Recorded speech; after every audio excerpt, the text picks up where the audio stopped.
అందరికీ శుభోదయం. నా పేరు స్మైలిక. వీరు మా స్నేహితులు. వీళ్ళ పేర్లు అనగా, మునిమహన్, సోహన్. ఈరోజు మేము మీ ముందు ఒక ఒగ్గు కథను ప్రదర్శించబోతున్నాం. ఒగ్గు కథ తెలంగాణ జానపద కళారూపం. ఒగ్గు అంటే శూని చేతిలోని ఢమరుకం అనే అర్థం. ఇది అచ్చమైన దేశీ పదం. ఒగ్గు అనే పదానికి జగ్గు జగ్గు అని నామాంతరాలు ఉన్నాయి. శూని చేతిలోని ప్రత్యేక వాయిద్యం ఢమరుకం. మన ప్రాచీన లాక్షణికులు వైయాకరణులు డమరుకం నుంచి మాహేశ్వరి సూత్రాలు అనగా అక్షరాలు ఉద్భవించాయని చెప్పారు. అలా మొత్తం అక్షరాలు పుట్టుకు కారణమైన డమరుకాన్ని ఓ కళారూపానికి పేరుగా పెట్టి పూజార్హతను కల్పించిన కళారూపం ఒగ్గు కథాగానం మాత్రమే.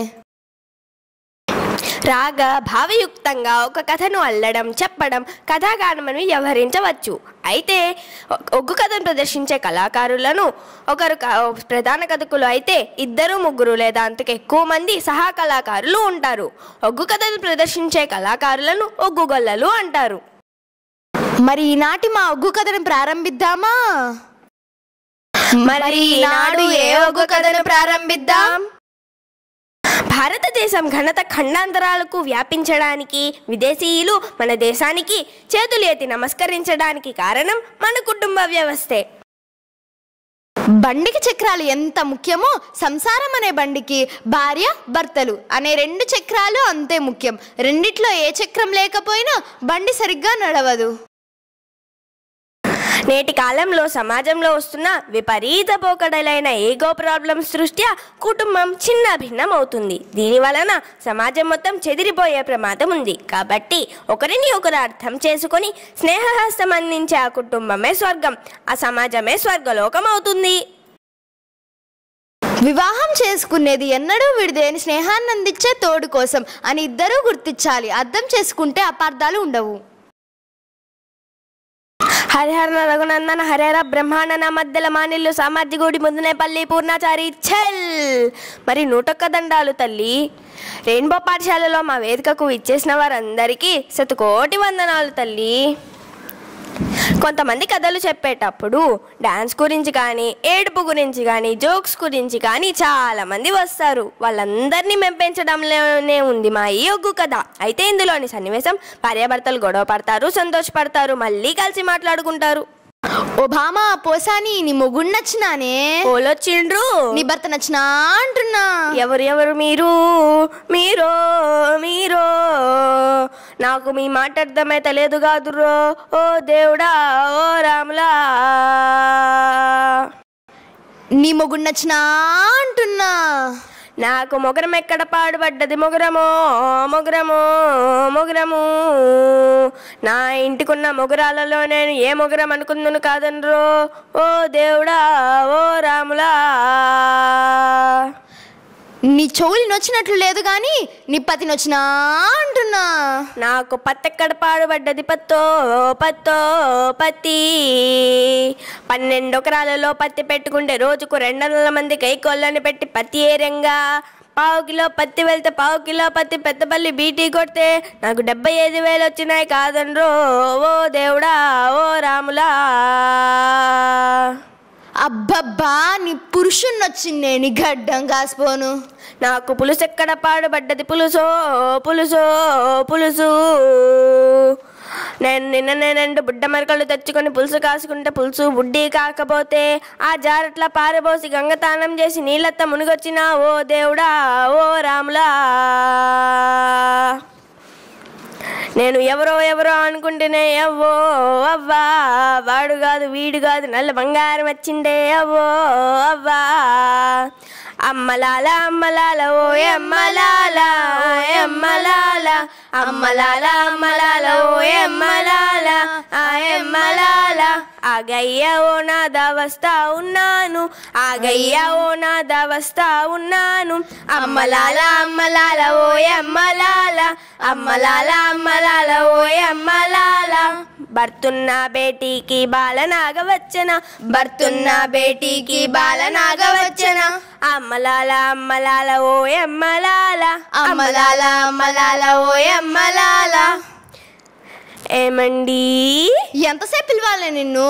నేను పొలానికి వెళ్ళి కష్టపడొచ్చిన అబ్బబ్బా నా ఒళ్ళంతా హూనం అయిపోయింది అలా నాట్లేసి వేసి నీకే నువ్వు ఇంట్లో హాయిగా కూకొని ప్రశాంతంగా ఉంటున్నావు. అందలెక్క తిడతానయ్యా నిన్ను. చేసావులే పెద్ద పని, 4 ఎద్దుని తోడుకెళ్ళి బాట్కో. అరే నీ మొహం పాడుగాను నన్ను బాడుకో అంటావే. బాట్కో అంటే పెద్ద మనిషి కొడక అని అర్థమయ్యా. నాతోటి పెట్టుకుంటే వీపు సాఫీగా అవుద్ది. నువ్వు కొడితే నాటిగా నువ్వు ఊరుకుంటానా ఏంటి? ఏం చేస్తావు? ఒక్కొక్క మొగుళ్ళని చూస్తే సంబరం అనిపిస్తుంది. ఇదిగో ఈయన్ని చూస్తే సంబరం లేదు. ఎందుకువా? ఎందుకంటే కొత్తగా పెళ్ళైన వారు అత్తగారు పెట్టిన పల్సర్ బండిని పట్టుకొని మొగుడు బండిని నడుపుతుంటే ఆయనక కూర్చొని ముచ్చట పెట్టుకుంటూ పోతే గమ్మత్ అనిపిస్తుంది. ఒక్కనాడు గట్ల నన్ను తీసుకుపోకపోతేనని ఈయనన్నాను. అన్నందుకు ఏం చేసిండు? బండి లేదు మాకు. పక్కింటాయన్ని బండి అడిగినా, అక్కడి నుండి బండి అడిగినందుకు ఆ బండిని దొప్పుకుంటూ ఇంటికి వచ్చిండు. ఎందుకయ్యా బండిని దొప్పుకుంటూ ఇంటికి వచ్చినావంటే పెట్రోల్కు డీజిల్కు ధరలు పెరిగిపోయాయి, అందుకనే బండిని దొప్పుకుంటూ ఇంటికి వచ్చినా అన్నాడు. అందరూ తయారే నేను తయారై బండి మీద కూకున్నాను. బండి మీద కూకొని పిత్తిరి చూస్తున్నాడు. ఈయనకు నడపరాదన్న సంగతి నాకు తెలియదు కదా. అప్పటికైనా నాకు నడపరాదన్న సంగతి చెప్పాలి కదా. చెప్పాలా లేదా? అందరూ తయారే నేను తయారై బండి మీద కూకున్నాను.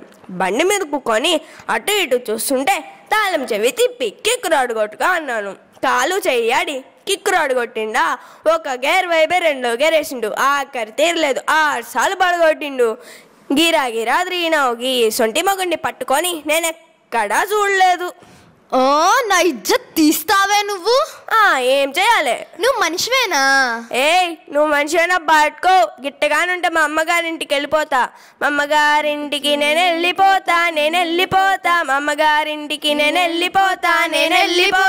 మీ అమ్మగారింటికి నువ్వు వెళ్ళిపోతే తన్నుకుంటూ గుద్దుకుంటూనే తీసుకొస్తా.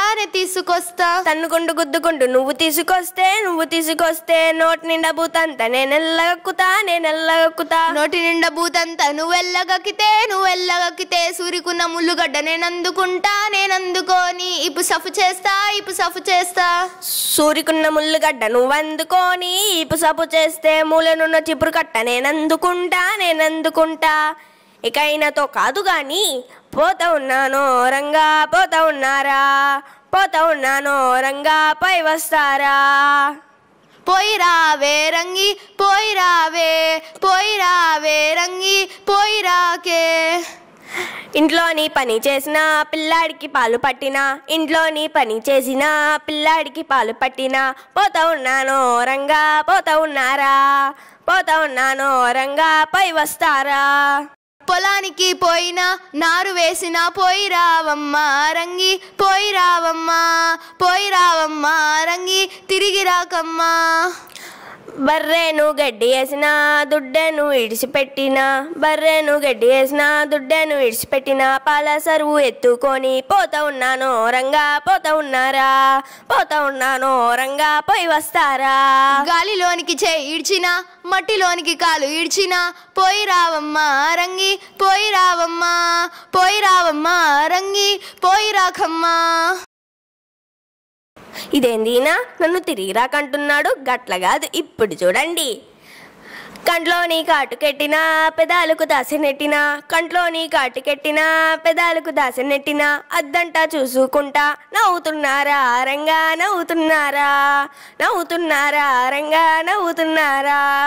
పోయి రావమ్మా రంగి